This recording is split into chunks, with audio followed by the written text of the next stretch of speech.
So it's a Friday. It's a beautiful Friday. A little bit windy. It's good. My hair. I got a little bit of a cross breeze when I came around the corner, because, like I said before, my hair is only guaranteed for 22 miles per hour. Okay. And I noticed the back fluffed up a little bit. What did you do? Hide under the bed last night during the storms? Wow, did it get windy? Yeah. Wow. My poor pool, every leaf, flowers that were spent all blew in the pool. There's some branches in the pool. I know what I'll be doing this afternoon, trying to get that area cleaned up. But you know something? We got some rain. We need the rain, and that's a godsend. You're out on the island. You're on Plum Island and right along the beach. How was the weather there? The tornado watch last night. Oh. There was a tornado watch, yeah. It was about 20 minutes of a good severe thunderstorm, but that was about it. Yeah, and that didn't last very long. No. Hey, Louis, I have someone coming on with us, and he's on with us right now. I know you two guys are going to hit it off very, very well. We're all going to hit it off. His name is Lance Lorusso.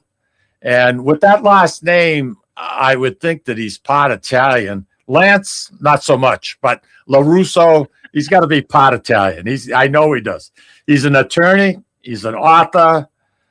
He's a law enforcement advocate. He's been in law enforcement for quite a few years. Great author. He's got some great books out there. That's why I asked him to come on, because he's got some terrific stories. Nice. And we're going to say good morning to Lance right now. You're in Georgia. Beautiful Georgia. Down in Georgia, and we've got some of the rain too. Although you started out bad, my hair is guaranteed for about 150 miles an hour. Mine didn't go gray; it went missing. So thanks for pointing that out. And I spent hours on it for the studio. You know, I'm closer to you than Mike went, so we're compatriots here. Mike is enough for both of us. Georgia's beautiful. I like Georgia. Jekyll Island. Oh man, I'll tell you. That's a must for me. When I'm on Route 95, at least 1 or 2 nights I want to stop there. I just love everything about it. Looking for the sand dollars, and it's just, I don't know if you ever been there, Louis, but Jekyll Island, no. Jekyll Island, Georgia. My office I'm in right now is about 2 miles from Jekyll Island. Nice. We have a coastal office here.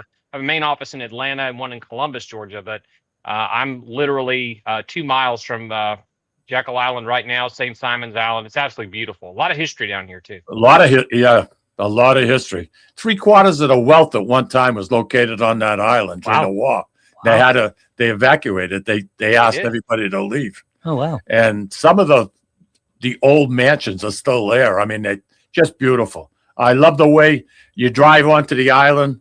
They charge you X amount of dollars, but they put flowers everywhere. Right, Lance? I mean, no matter where you look, it's beautiful. It's eye candy. Wait a second. Have you been down here during the holidays? By the holidays, usually we'd go down there like 2 weeks before Christmas. All right. Well, Christmas, you need to bring Louis down around Christmas, because Jekyll Island, the Jekyll Island Club, lights up every one of the live oak trees, and it is absolutely spectacular to see. Wow. Yeah, I'm sure. Is that yours, Mikey? Tell us more today. Jekyll Island? No. Different subject? Okay. No, you know what the Mikey said now you know segment's going to be? What is it? Taps. Oh, okay. Yeah. I just want to, there's words written for the song Taps. See, Mike gives us 20 minutes on something so minor that it's just fun. We have a segment called Mikey, Tell Us More. and he tells us more. And I tell you maybe too much. I don't know. Hey, listen, tell us a little bit about yourself, Lance. So I started in law enforcement in 1987. I've been continually working in that ever since then. So went to law school and graduate school at night. So I went to law school at night while I was working full-time as a cop, finished in 1999. And for those that are thinking about doing that, quit, go full-time. I managed to graduate with the same wife, which is more than I can say for most of my classmates. It took me 4 years to get through, which is kind of fun. Law school is normally 3 years. So when I meet a new lawyer on the other side of a case, I like to tell them it took me 4 years to get through. So they don't expect much. So graduated. prosecuted for a short period of time, but it was not as much fun as chasing bad guys over fences. And then went into private practice. So we have two sides to our practice. I'm licensed in Georgia, Tennessee, Arkansas, and Montana. And we handle catastrophic personal injury cases, tractor trailer wrecks. Unfortunately, a lot of our law enforcement clients, they drive about 50,000 miles a year. The average person drives about 12.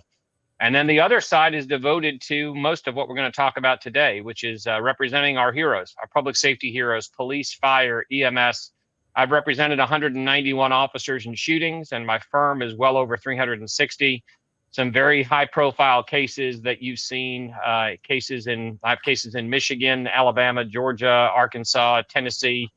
We just stand up for heroes. We represent heroes. I got the best job in the world. Wait a second. How did you get the Montana license? Was that free with the other three? What happened?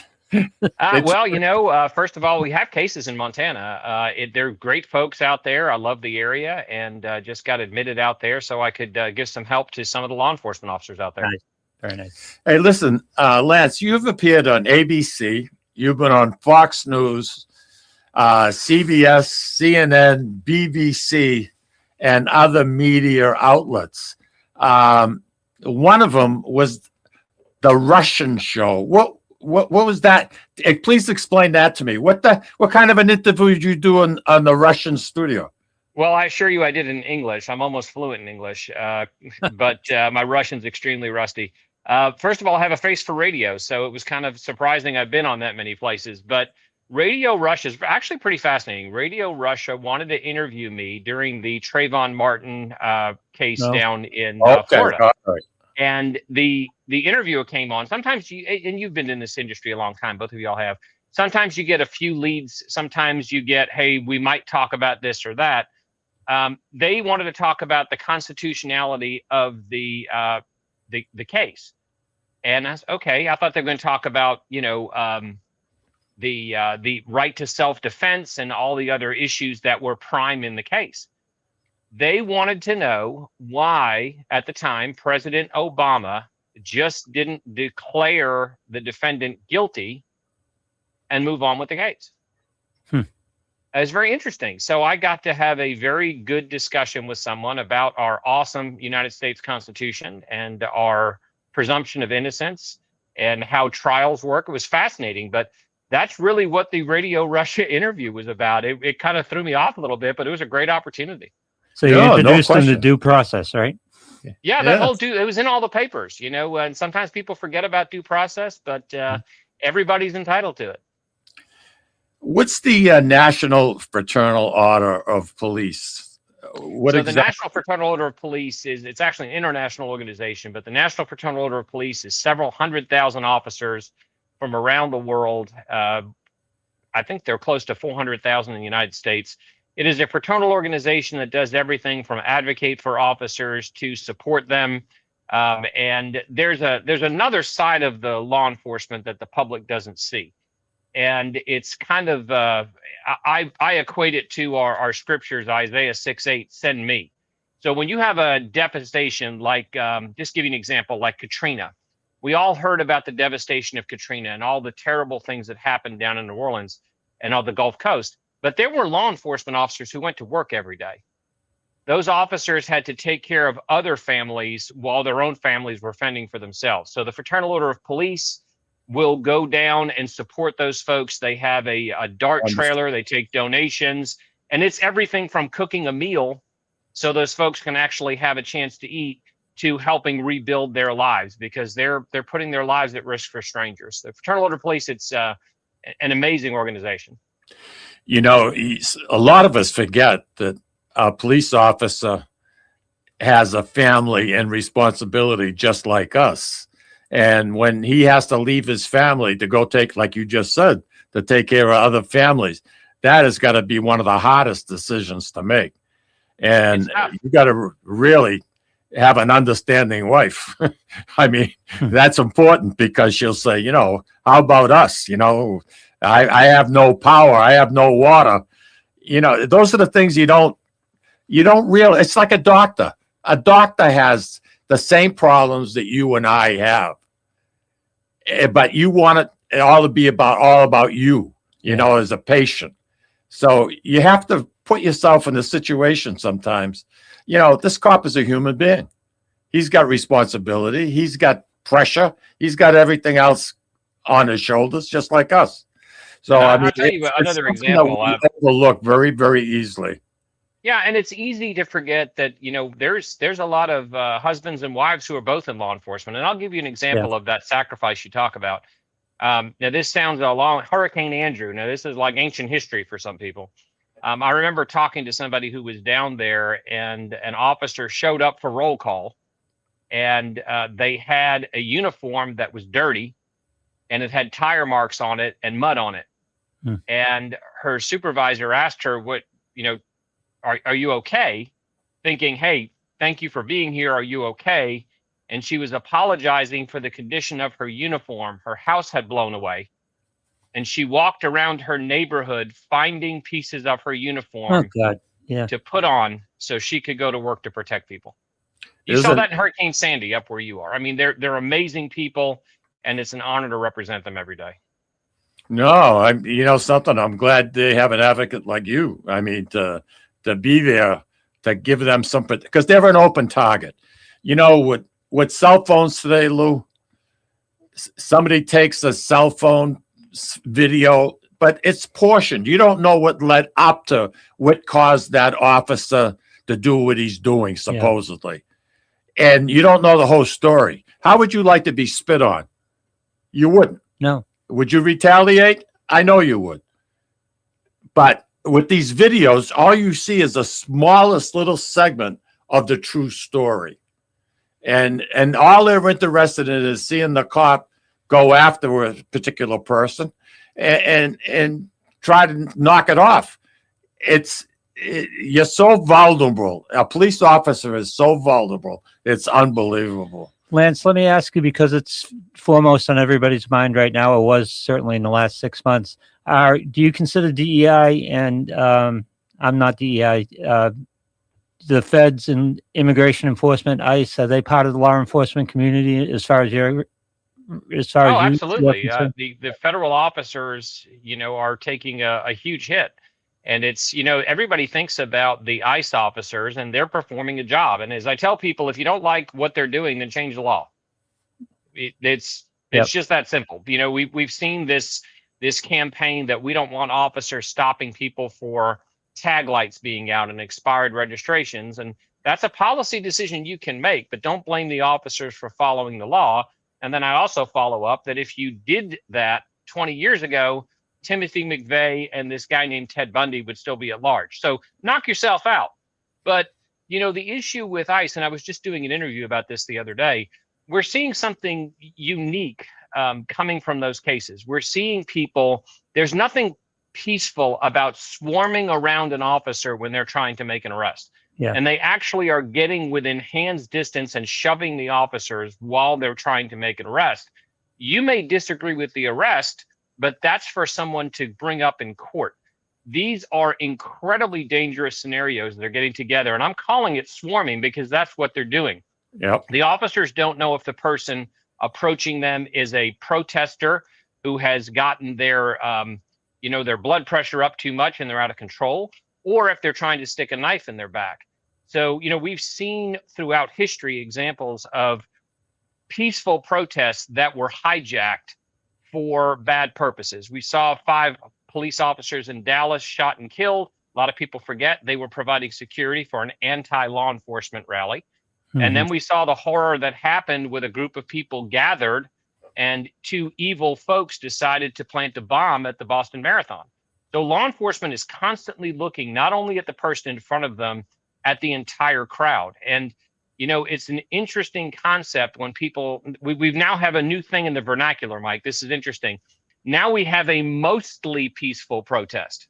And in 2020, there were buildings burning. They said it's a mostly peaceful protest. That's like Billy Crystal and the Princess Bride saying you're mostly dead. I don't understand what that is. It's either peaceful or you're breaking the law. And if you're breaking the law, you risk being held accountable and going to jail. Now, Lance, could you tell us about your latest book? Sure. So I've got a couple of books that I've written, about 12. And one of the books that is kind of apropos to what we're talking about now. And look at this. I just happen to have a prop. Oh, Imagine that. that So this on book cue, is called, on cue. yeah, this book is called Blue News, and it's about the intersection of law enforcement and media. And the books are available at bluelinelawyer.com. This is a nonfiction book. All the nonfiction book profits go to law enforcement charities. So to date, we've donated about $40,000 or more to law enforcement charities. Wow. And this is the book that started it all. When Cops Kill. And this is a book to really explain what happens in officer involved shootings and investigations. Because, we all love the TV shows, and an officer gets into a shooting on a TV show. We go to a commercial break, they come back and they're back at work. We don't talk about the psychological effect on the officer. We don't talk about the second guessing of what they went through, the trials, the grand juries, the administrative investigation. And it really gives people a skewed sense of what really happens. I wrote another book called Firefighters in the Hot Seat, which is about firefighters and internal investigations, and I'll get one of those to show you. But we're very honored to have a lot of good sales in these, and of course they're not only available at bluelinelawyer.com, they're also available on Amazon, because Amazon has everything. Yeah, they have everything and more. I put an order in a couple of days ago. I put it in. It was like 10:30 at night. I placed an order for a couple of things that I needed.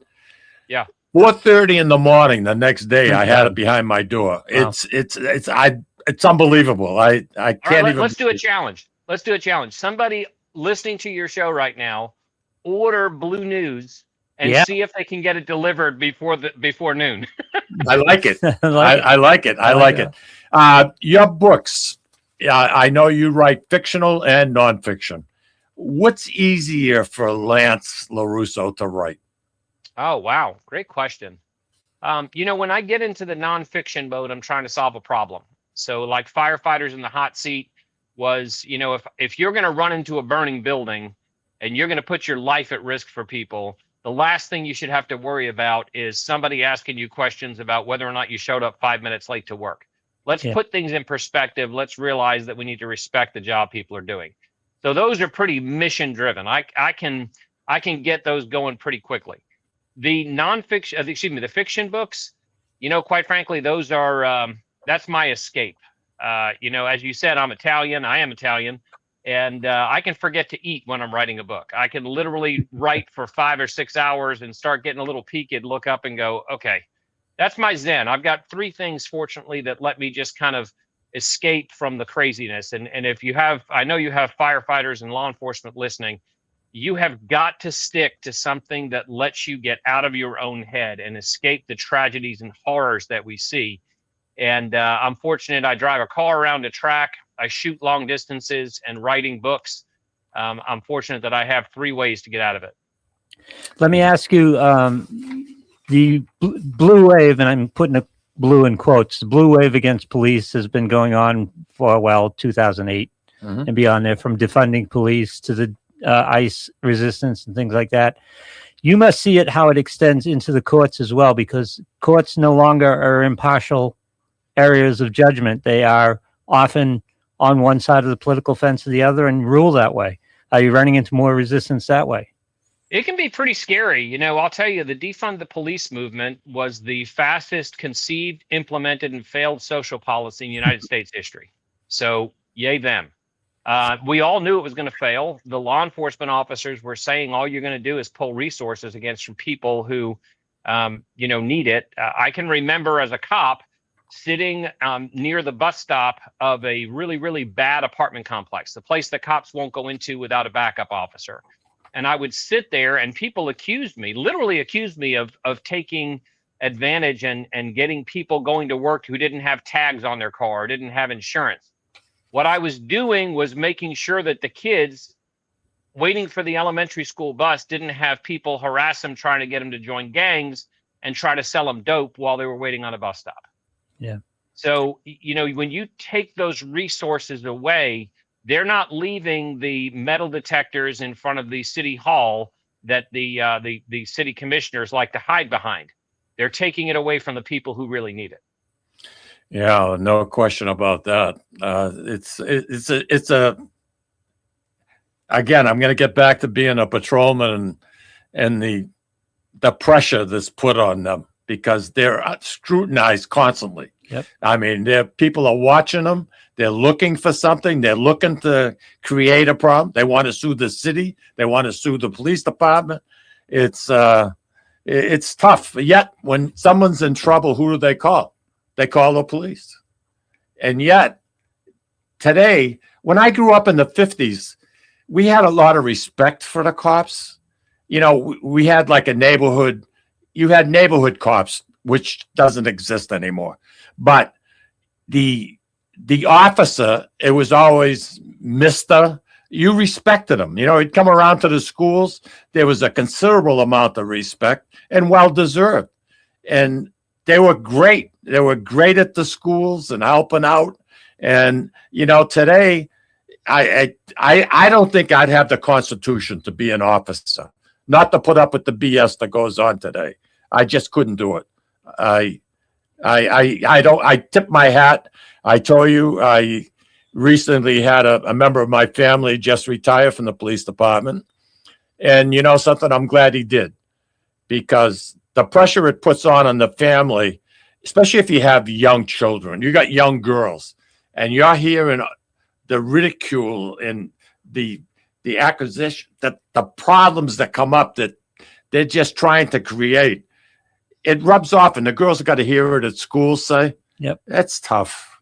That's tough. It's not right. It's not right. No, it's not right. And I'll tell you the other side of it, and we can get into the politics and the policies and the court system. I'll tell you what we're going to do. We're going to take a quick break, and then we come back, my friend. We got a couple of stories we're going to hear, and we're going to get your train of thought that you were just going to go through. All right. So why don't you take us out?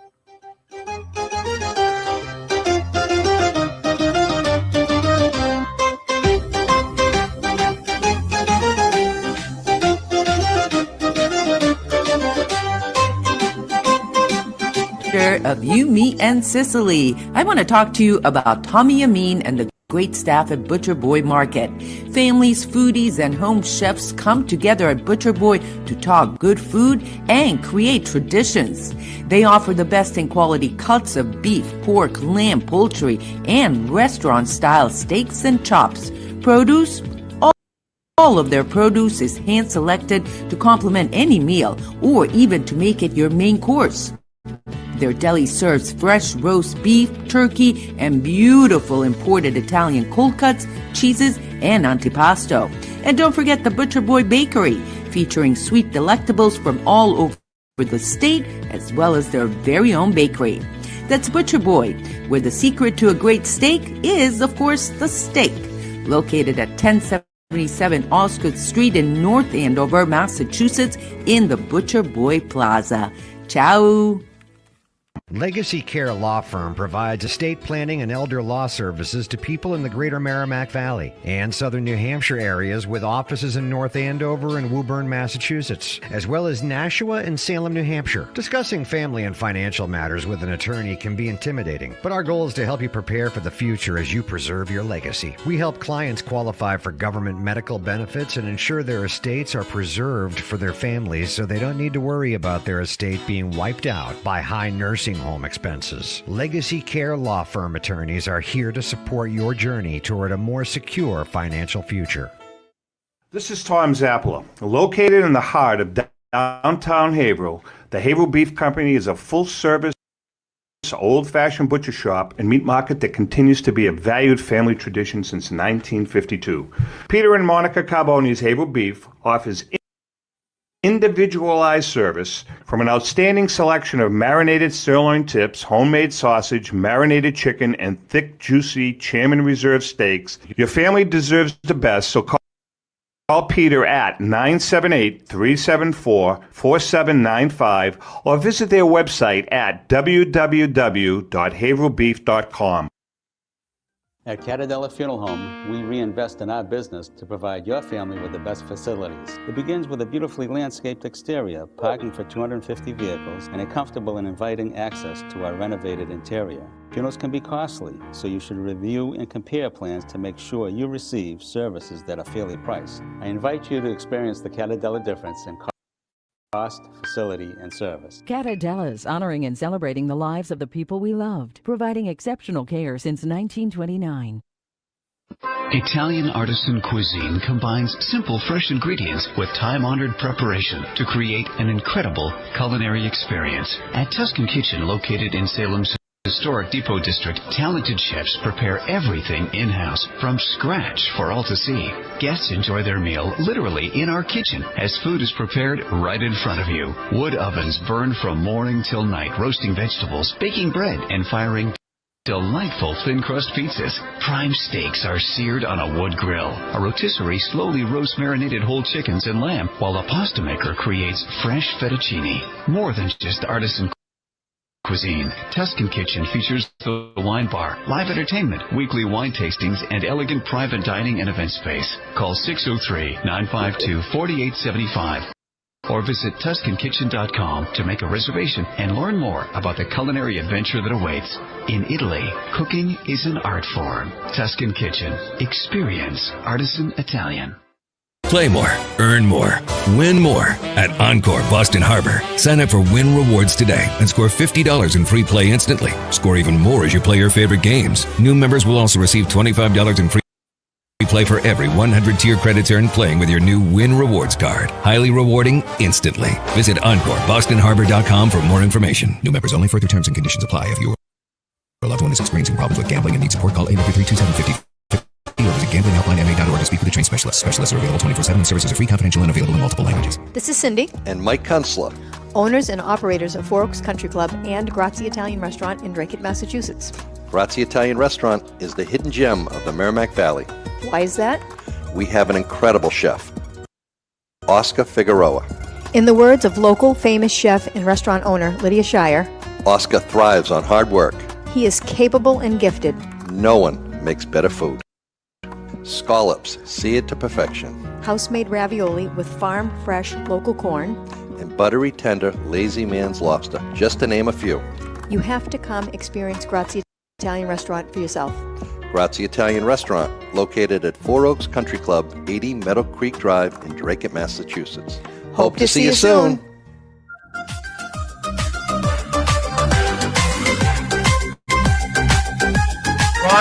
Lance Lorusso is on board with us. Author, lawyer, police officer, you name it, this guy has done it. It's unbelievable. Question for you, Lance. In your first book, Hunting of Men, you created a character by the name of Johnny Till. Did your friends think that you were writing about yourself? That this? Oh, you just happened to have the book. Just happened to have it for just such an occasion. No, they knew Johnny Till's much better looking than me, so they knew it definitely wasn't me.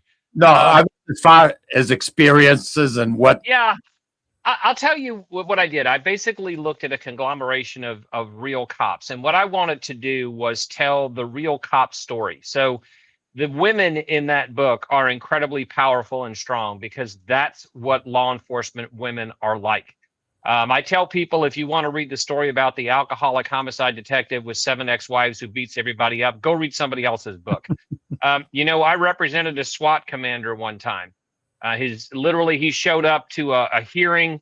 He had his badge on his left side, his entire right side from his shoulder blade down to the middle of his chest was filled with medals of valor, medal of honor. And he was an introvert. He would go to work. He'd come home. He'd spend some time with his kids. When his kids went to sleep, all he did was read until he fell asleep. That's the story I wanted to tell. Cops are introverts. They're extroverts. They're funny. They're little league coaches. They're chess coaches. They're just part of society. So that's the story I wanted to tell. And Hunting of Men's gotten some great reviews. Oh, I'm sure. Hey, you know what our listeners would like to hear, if you don't mind? How about let's discussing what just recently took place in New York City? You mind doing that? Oh, sure. I'm happy to. It's crazy. So New York City decided to appoint a commissioner over corrections who is a convicted felon. Now, on the surface, the smart may I add something to that? Sure. A felon that's going to get paid, Louis, you ready? $243,000. Holy cow. 243, over $250,000. Wow. Lance, please continue, sir.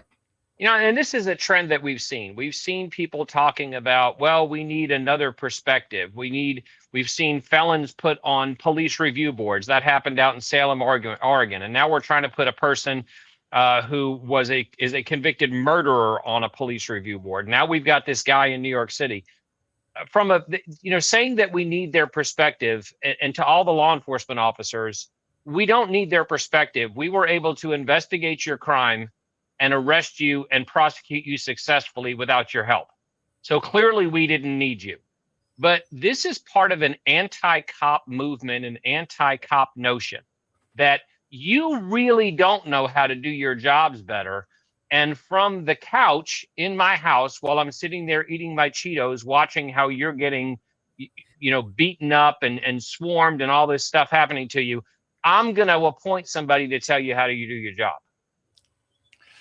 Unbelievable. Unbelievable. And how much of a slap in the face would an appointment like that be to the 33,000 plus New York officers, to the 19,000 civilians that work for the police department? I mean, you talk about it doesn't make sense to me. I don't quite grasp it. And I know there's been a lot of talk about it. People are very upset about it. But, hey, I don't get it. I don't know what. I think everybody needs a second chance, but I think you got to be careful of the people that being affected here. And it's every police officer and every person that deals with the police department in New York City. Well, and it's even more deep seated than that. So it's not just the fact that they're putting somebody up there and saying, we're going to tell you how you do your job. This is, and I talk about this in Blue News, if you don't tell your own story, somebody else will. So what this is, I believe, can be equated to governance by soundbite. We want to get elected by having a couple little sound bites that will be repeated all over the place. And I told you I'm not going to mention this person's name because I'm not going to give him any juice. But here's what's interesting. How many people have discussed this policy? So aside from the New York City Police Department, we hear about and we see the assaults on law enforcement officers on the street every day. The assaults that happen to corrections officers are exponentially higher. So it's more of a slap in the face to the individuals who are actually having to deal with folks who have been removed from society because they have demonstrated their unwillingness to live in society, their willingness to prey on the weakness of other people. And then we put them there waiting trials or after their sentence. And we're going to tell the corrections officers that have to secure them, you don't really know how do your job. We're going to take somebody who was one of them, who was arrested and convicted, and we're going to tell them that you're not doing it right. It's common sense. That's what we're lacking. No matter what you do in life, I don't care what kind of an education you have, what kind of a job, 99.9% is common sense. And to me, I look at this and I just have a hard time grasping it. And I'm glad that you brought it up. Common sense depends on intent, and intent is misled often. What's common sense for one intent is not common sense for the other intent. Something. There's two sides. I get that. But geez, I just could not believe. I don't know. It bothers me.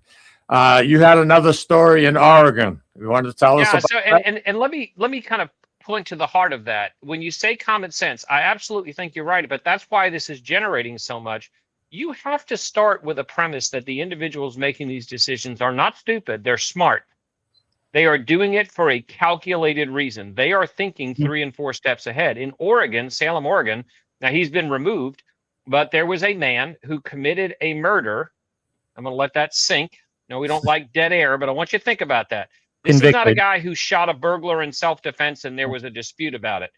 He premeditated murdered somebody because she would not hide stolen items from the police on his behalf. He served a sentence. His sentence was not done. His sentence was commuted by the governor, and then he was placed on a police oversight commission. And it took a great deal of uproar to get him off doing his renewal process. This is absolute lunacy, but you have to realize this is aimed at degrading law enforcement and saying they really don't know how to do their jobs. Because there are political gains in degrading law enforcement. Exactly. Yeah. Exactly. Yeah. But you talk And about money to be raised. And money to be raised. Yeah, that too. You talk about the foxes watching the chickens. This is a perfect example of it. I mean, Jesus, Mary and Joseph, that's awful. It really is. And Portland is ground zero for this, isn't it? I mean, it is, you know, and I've been involved in cases in that area of the country. It's just a different world. And you know, we were talking about something when we went to break, and you talked about the slap in the face to officers. The average person, the research shows the average person will experience 3 to 4 events in their life that will cause them to have post-traumatic stress, not disorder, but a dampening of their entire world, a very, very profound effect. The loss of a spouse, the loss of a child, a house burning down, all of those horrific things. The average law enforcement or public safety officer witnesses 700 in the course of a career. 700. Wow. So it's not just, wow, you know, it's going to upset them. It really takes a toll. And those, you know, there are still things I wish I could unsee from when I was a 23 and 24-year-old police officer, and I'm considerably past that. I just used to look youthful. But I can tell you, officers are seeing things every day and responding to scenarios and horrific circumstances every day. And, you know, they deserve our respect. And I tell people, you know, they say, what can we do for them? Thank them when you see them in uniform. Just thank them for being there. 2, go advocate on their behalf, because they can't go to the city council meetings. They can't scream and holler on the school steps. They can't go to write an op-ed in the local paper. Advocate for them. And number 3, find the best and brightest in your community, the people you know are good folks, and help recruit them for your local department. Well, you brought me to my next question, because what's your answer when you're asked, why would I ever become a law enforcement officer? Because they're the scourge of society right now. It's in your heart.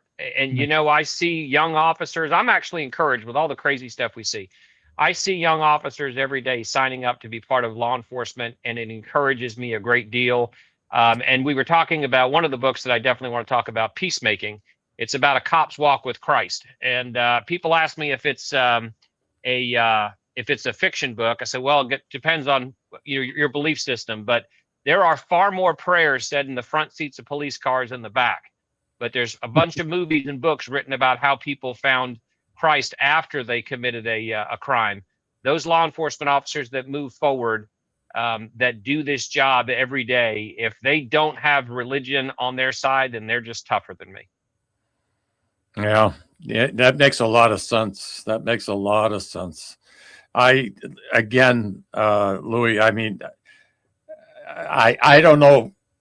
I live in a small community, and the pressure is a lot less than, say, in the city like, say, Lawrence, you know, and they're so involved in everything that goes on in the town. Here, if you're a police officer like in the city of Lawrence, you really are not up front.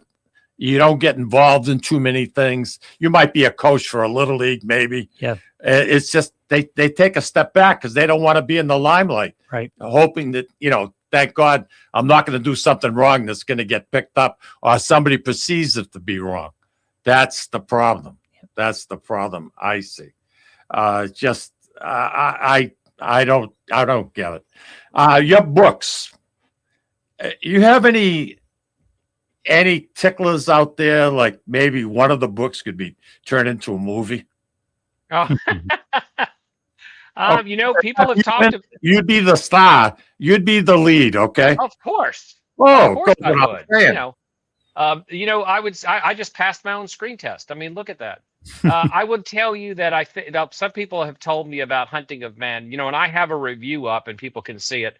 Probably the biggest compliment I ever had was a 40-year retired law enforcement officer. He was actually shot in the line of duty. He was a detective. He told me that Hunting of Men is the most realistic crime book he's ever read. Really? Yeah.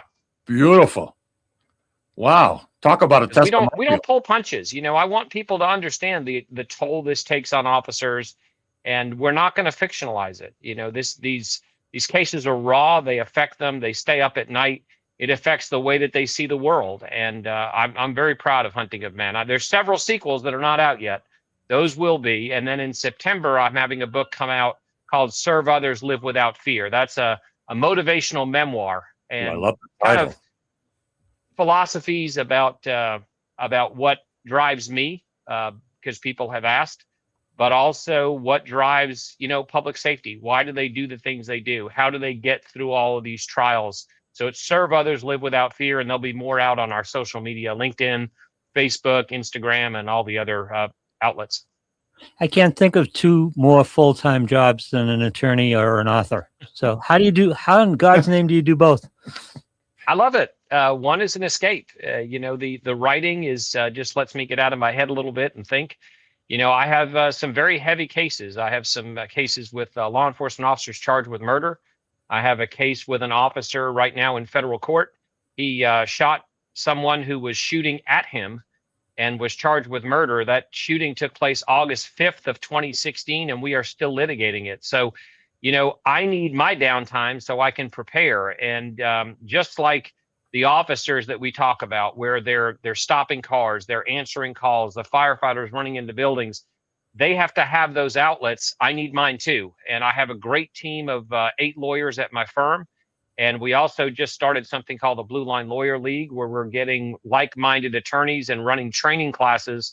If there are lawyers that are looking at standing up for heroes and knowing when you go to sleep every day that you stood up for justice just like they do on the street, then we have a place for you, and we are going to make this nationwide.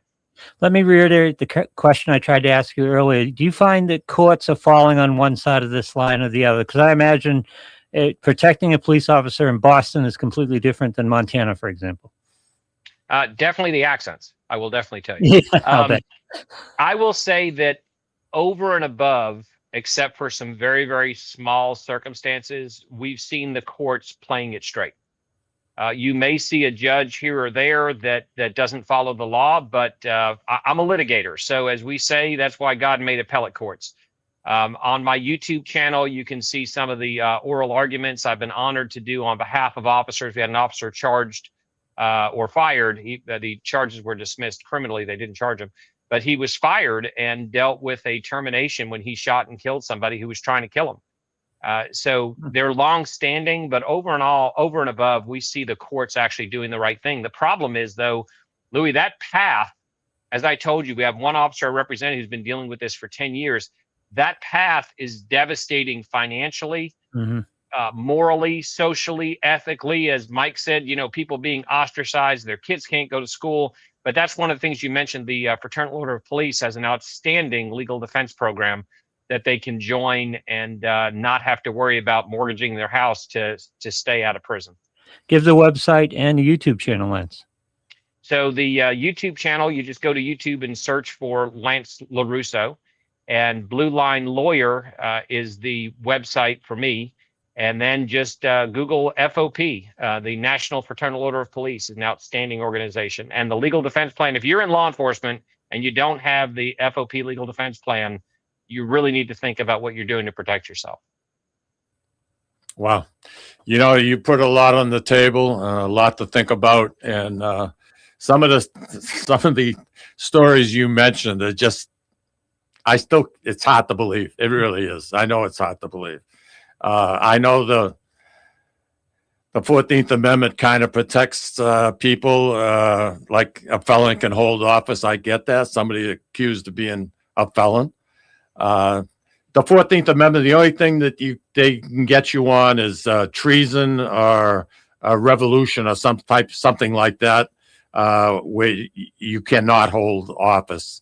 Correct, Lance? It depends generally on the jurisdiction, and you know, some of them have no prohibition to you having any felony to be able to hold office, and then others, okay, they say you can't. So it's what's really interesting. we have licensed professionals that can't get their license from the state if they have a prior felony, but we will elect someone to a state office with millions of dollars of budget that they can take care of. I mean, it's almost like a Saturday Night Live skit. I mean, you sometimes you just have to laugh. Lance, I'm up against the break, but again, I want to thank you so much for coming on. You're a breath of fresh air. Yeah. I'm glad I had an opportunity in Louis to chat with you. And you bring a lot to the table. And, you know, police officers are very lucky to have somebody like you watching their back. Thank you very much. I could say the same. You've advocated for them a lot, and I can tell you it means a lot to them. Thank you so much. Have a happy Father's Day. Enjoy. Thank Have you. a great one. Louis, why don't you take us out to break?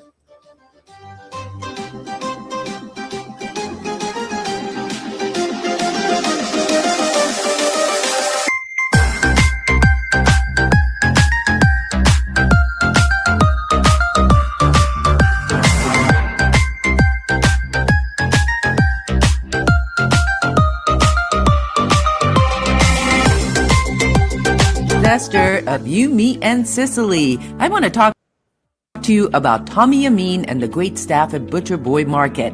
Families, foodies, and home chefs come together at Butcher Boy to talk good food and create traditions.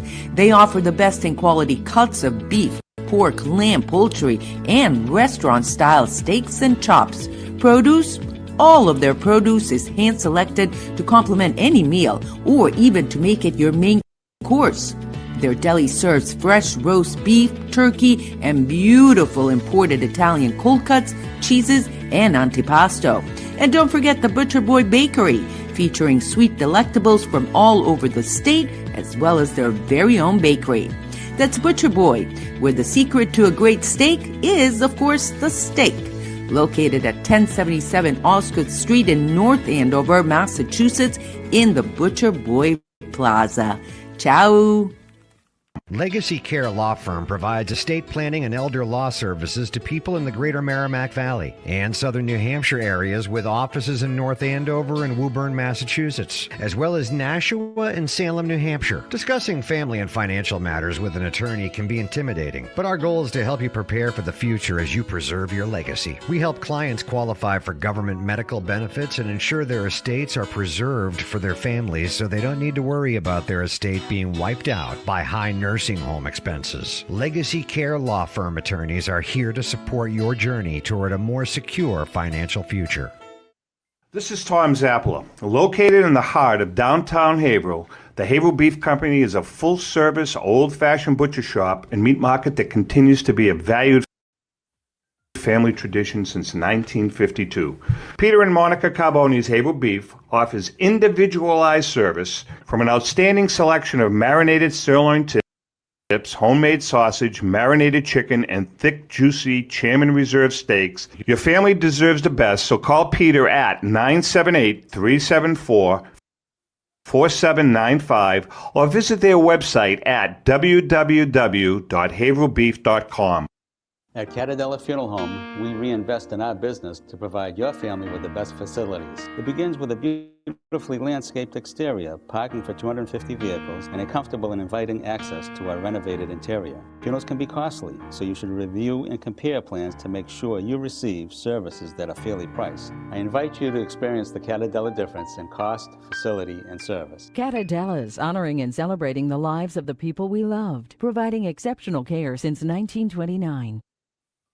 Italian artisan cuisine combines simple, fresh ingredients with time-honored preparation to create an incredible culinary experience. At Tuscan Kitchen, located in Salem's historic Depot District, talented chefs prepare everything in-house from scratch for all to see. Guests enjoy their meal literally in our kitchen as food is prepared right in front of you. Wood ovens burn from morning till night, roasting vegetables, baking bread, and firing delightful thin crust pizzas. Prime steaks are seared on a wood grill. A rotisserie slowly roasts marinated whole chickens and lamb, while a pasta maker creates fresh fettuccine. More than just artisan cuisine, Tuscan Kitchen features the wine bar, live entertainment, weekly wine tastings, and elegant private dining and event space. Call 603-952-4875. or visit TuscanKitchen.com to make a reservation and learn more about the culinary adventure that awaits.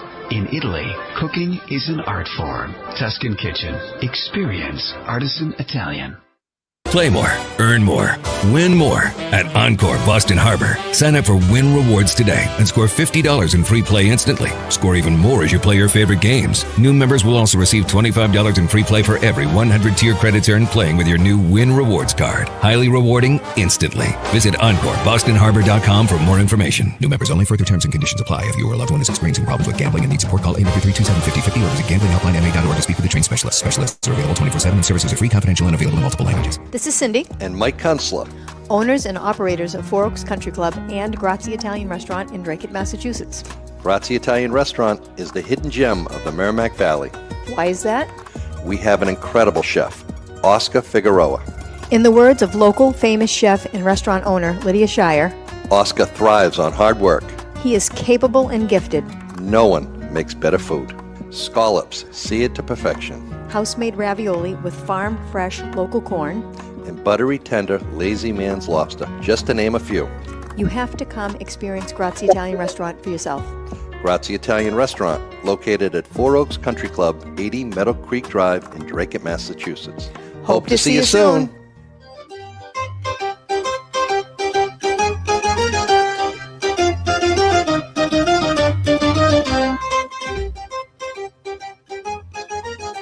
Hello, this is Rico Petroselli. Now it's time for Mikey Screwouts.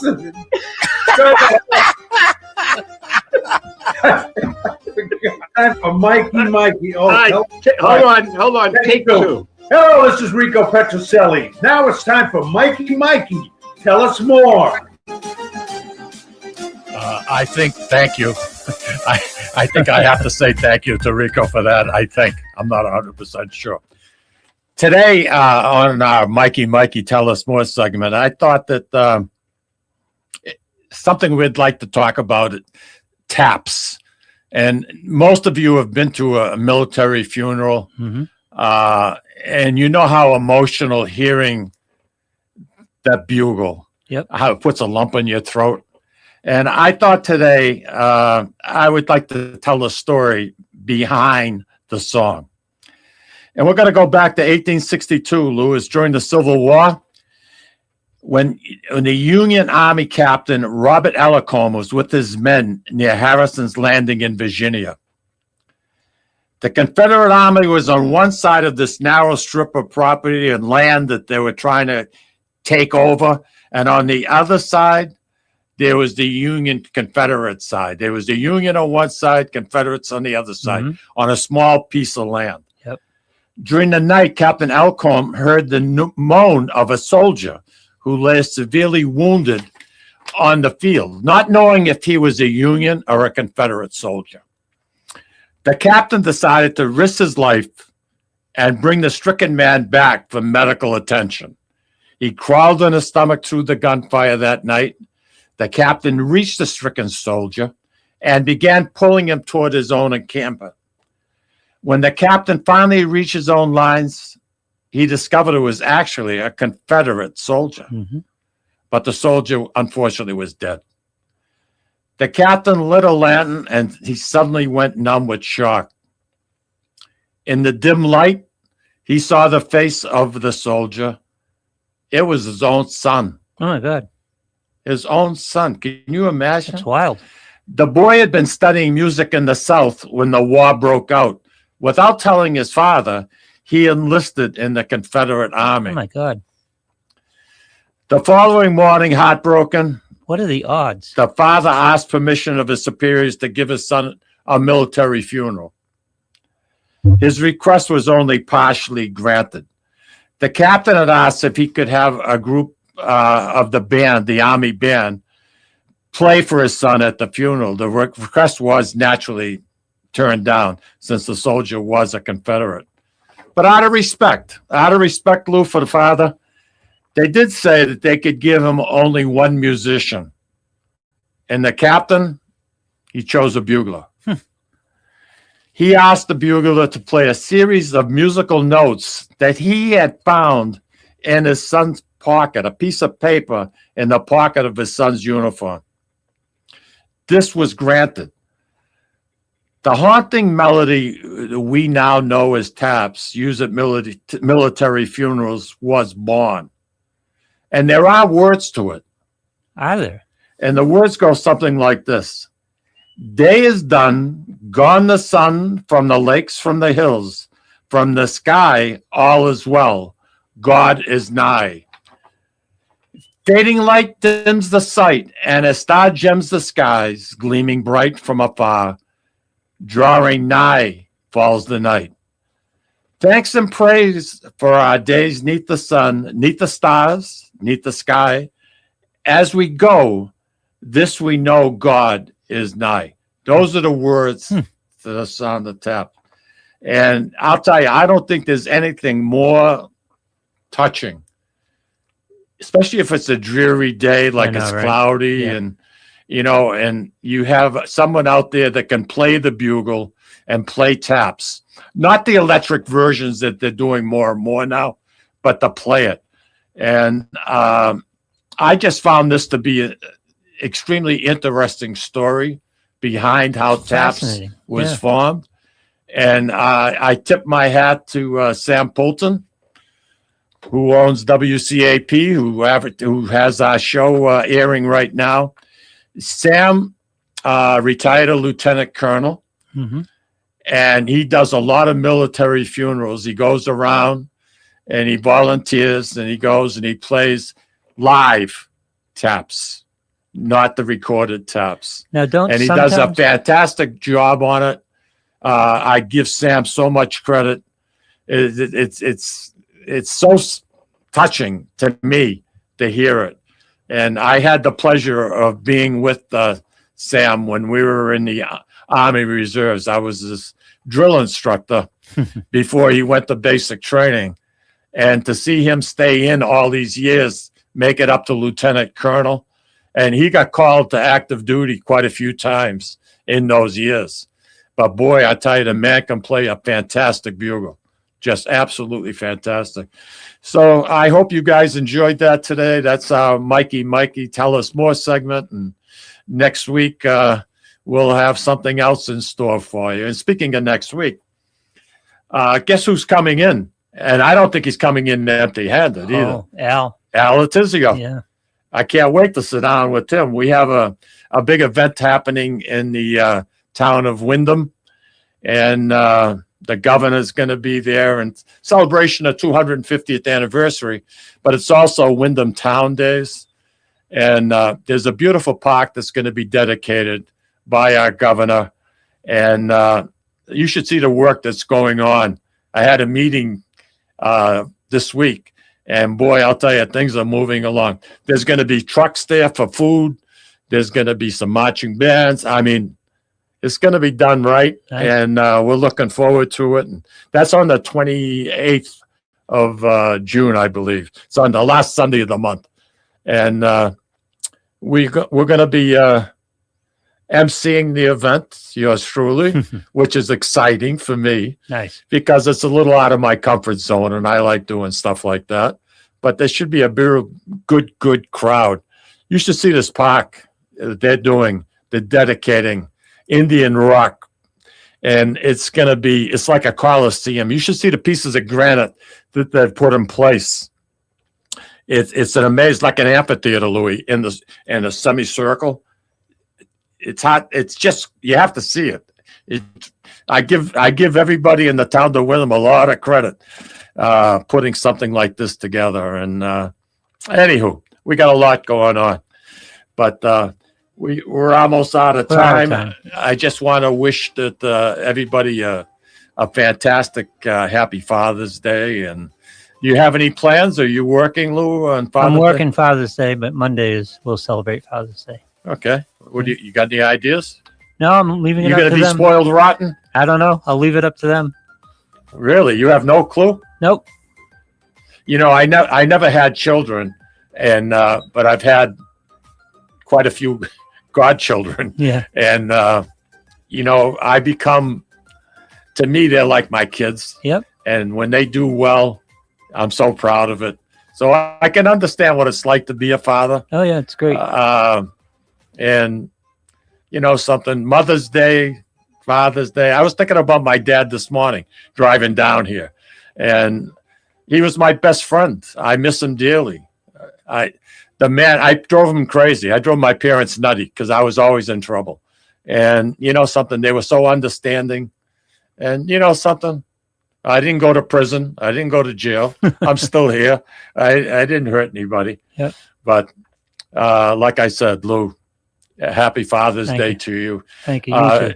And just to our listeners, we've had a little bit of a problem with our equipment the last couple of weeks. And Louis been doing, if you have to see him manipulate and to get this show to air half decent. We're getting it And done. I tip my hat to you and your knowledge for that. Thank you, everybody. I appreciate it. Next week, Al Letizio's in the studio. I hope you can join us. Take care. Have a wonderful weekend.